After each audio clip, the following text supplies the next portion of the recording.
What's up, everyone? This is Noa Dalzell, and I'm here with another reaction podcast on WNBA today on CLNS Media, recapping a ridiculously entertaining night of basketball where the Indiana Fever beat the Atlanta Dream 87-85 in Game 3 to advance to the semifinals, and the Las Vegas Aces beat the Seattle Storm 74-73 to meet the Fever. So it's going to be a fun matchup in the semifinals. We'll talk about that another time, but right here, right now, I wanted to discuss these two thrilling games, and I feel like these WNBA playoffs have just been great game after great game after great game, and it's one of those runs that makes me just so grateful that I chose basketball as the sport to be obsessed with. So we started the night with the Fever and the Dream, and again, nobody expected Indiana to be here. I think the most impressive part is that it just feels like no matter who is available, this Indiana team is in the ball game. So they finished the year with a 6 seed, and I think even that was maybe a little bit under discussed nationally, just how much they overachieved. Because ultimately they lose Caitlin Clark, they lose Sophie Cunningham, Ari McDonald, Sydney Colson, Chloe Bibby. Like they lose every time you feel like they have a player that's clicking, that's impacting winning, they lose that player to injury. And what made this Fever team special all season long is that regardless of who was out, somebody else would step in and somebody else impacted the ball game. And in this game, it was several players that were key, and I'll talk a little bit more about who those players were. But the number one thing I was thinking throughout watching them is we have underrated Stephanie White, the head coach of this Fever team. I had a vote for coach of the year. I voted for Natalie Nakase, who I think was a great pick. Golden State Valkyries coach who led an expansion team to the postseason. But I honestly didn't have Stephanie White as one of the coaches I was really heavily considering. I viewed her in like the had a good coaching year bucket, but honestly, throughout these last couple of games where the Fever now have won two in a row against the Dream were one of the most consistent teams this season. They finished with the third best record in the league. And they did this, clutch play after clutch play, big time moments, different players contributing in different situations. And at the end of the day, you have to credit the head coach and you have to credit Stephanie White for not only instilling confidence in her star players. Kelsey Mitchell just had the best year of her career, but also anybody that walks through that door. So Odyssey Sims was literally waived by the Los Angeles Sparks in July. She gets picked up by the Fever in August. And in this game, she was massive: 16 points, 8 assists, zero turnovers, and the biggest dish of the night when she found Aaliyah Boston for the game winning layup on a broken play that was kind of miraculous that the Fever scored off of. So she's massive in this one. Kelsey Mitchell, 24 points, game high. I mean, that's just what you come to expect from Kelsey Mitchell. She puts up those numbers night in and night out. Aaliyah Boston, I feel like quietly puts together these big time performances. And this one, she has 14 points, 12 rebounds, 6 assists. Obviously, finishes the game winning layup. Lexi Hall, who there were moments tonight where I was like, Jordan Canada was taking her off the dribble and it felt like she was just a step slow defensively. Lexi Hall ends up making the biggest play of the night, and that was stealing Ryan Howard's pass with just under 5 seconds to go, which effectively secured the victory. And she finishes with 10 points, 2 assists, and two steals.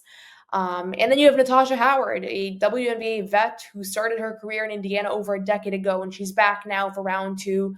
And she's finding ways to contribute. 12.6 rebounds, 3 assists for her tonight. So just a team-wide effort and lots of clutch plays down the stretch. I mean, big shout out to Lexi Hull, who had the game almost game-tying layup, kept the deficit to one with under a minute to play. Then she helps kind of recover that loose ball. And on the next play, she has the game-winning steal. So she was critical down the stretch. Obviously, Leah Boston critical down the stretch. But really a team effort. And again, you look at this roster and credit to Odyssey Sims for staying ready. She's been waived many times in recent years. But she found a way back and on the brightest stage in basketball, a game 3 in the first round, playing for a Fever team that is highly watched, that all eyes are still on, regardless of whether or not Caitlin Clark plays, because she's still a part of this program. And she put together a big time performance. So the Dream lost this game. Certainly, you had some big time individual games. Jordan Canada, massive in this one, 18 points, 10 assists, was really attacking the rim beautifully.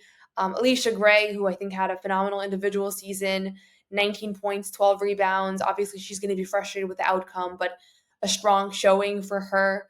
But ultimately, I think Indiana outperformed their individual talents, and collectively they were greater than what Atlanta was. And honestly, like, there was a 6-game gap in the standings, but it felt like there should have even been more than that, just considering the injury adversity that this Indiana team has been through. So I was honestly in awe that they pulled it off. And from talking to people that were on the ground there in Atlanta, like, this was a stunned arena. Nobody expected, the Dream to blow this. They were up 1-0 in the series, double-digit win to start the series. You think they're going to put it away in 2.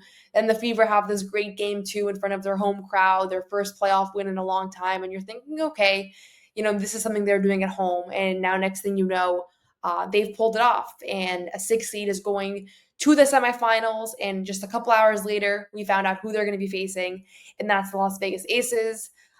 Shout out to Asia Wilson for a monster performance.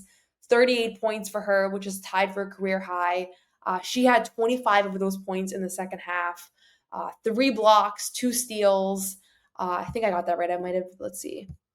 3 steals, 2 blocks. Okay. I thought I had that. And ultimately, she kind of led the way, and then Jackie Young has the game-winning layup on an Asia Wilson miss. And Asia Wilson was just unstoppable in the post. I mean, even the shots that she missed, it was more that she missed the shot rather than being forced into a miss. But she couldn't do it alone, and this was a back-and-forth game that I honestly did not expect. I thought Seattle was not going to be able to do this again. But Seattle stayed in the ball game, and down the stretch, the Las Vegas Aces found themselves trailing. And I thought to myself, we are about to see a 6-7 matchup in the semifinals between the Fever and the Storm. And obviously, Las Vegas pulls away. Jack Young, critical down the stretch there.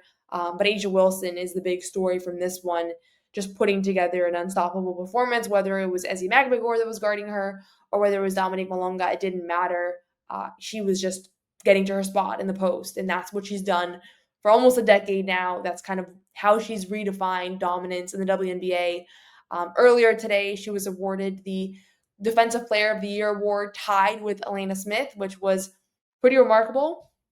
As a media voter, it's those kinds of moments that remind you why it's so important to vote intentionally and diligently, because ultimately it was a tie, 29 votes apiece. I voted for Elena Smith, but honestly, I was really torn. So thought that they were both very deserving candidates, and I was not surprised to see them both in the mix. A little surprised that it happened to be exactly 29, but she showcased what makes her great on both ends in this one. Offensively, with 38 points, and then defensively, you're going to get the 5 stocks on the box score, but at the same time, it's the other things, right? Like Skylar Diggins had a lane to the basket down the stretch that would have won the game and the series, and Asia Wilson helps force her to a miss. So sometimes those statistics are not always the ones that you can see in the stat sheet, or they're not necessarily the ones that show up in the box score the morning after, but when you watch the games, and that's why it's so important to watch the games in order to form opinions, you see what she's able to do on both ends. And so I thought that the Storm honestly might have had it at one point. Erica Wheeler hits a big shot. She has hit so many big shots throughout her career, and especially of late. She was tied for Seattle's leading scorer in this one. She had 16 points, as did Nneka Ogwumike, who overcame a really slow start to get there. Skylar Diggins with 13 points, including a 3-point shot that looked like it might have been the go-ahead 3, but Jack Young responded with a putback. So this Aces team, they had won 17 games in a row. They lose game 2 in Seattle. They respond with a very clutch win down the stretch here. What's next for Seattle? I don't know, because honestly, this core with Nneka and Skylar and Ezzie, it just feels like they've kind of run their course.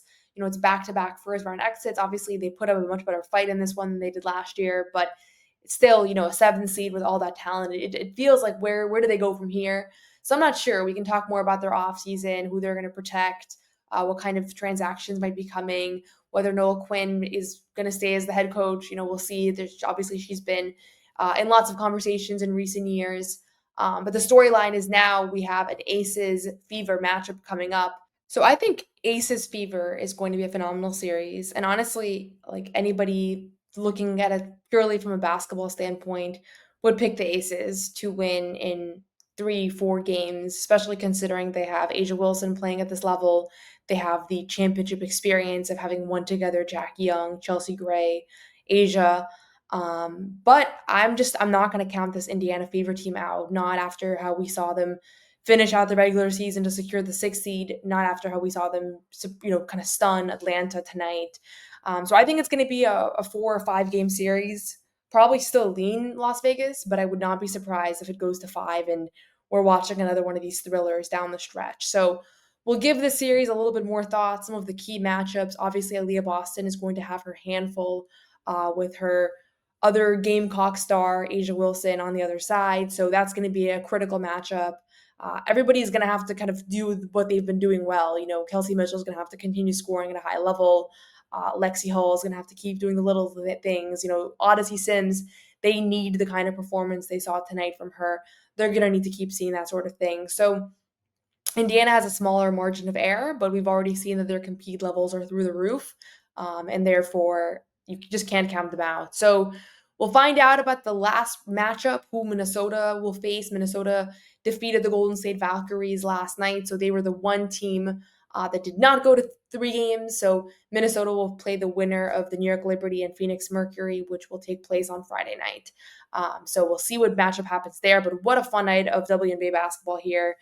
We see the Fever stun the Dream. The Las Vegas Aces escape the Seattle Storm in very dramatic fashion. And we'll be back with more reaction podcasts throughout these playoffs. Subscribe, like, hope you enjoy WNBA today. We have a full-length podcast discussing my awards ballot. I'll have more discussions around my award ballot as more awards are announced in the coming weeks here. So thanks for watching. Share with a friend, and we'll be back with more.